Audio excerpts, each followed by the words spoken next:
Hi, this is a quick screencast for the question that I have at the moment. I'm trying to transfer email accounts and messages between cPanel servers. So this is your guide to it.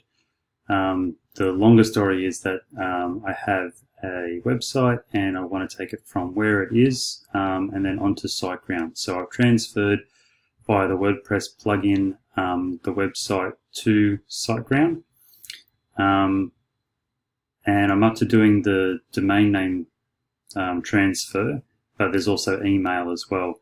And tech support said that it's probably best to do the email first. So that's what I'm trying to do first.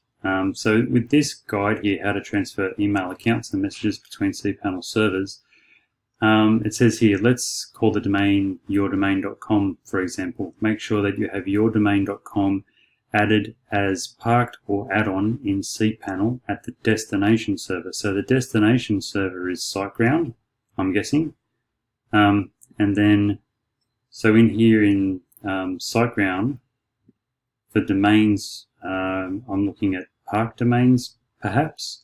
And do I need to park the domain? I don't really understand this first statement here. So if you could clarify that, that would be great. Okay, thanks, cheers.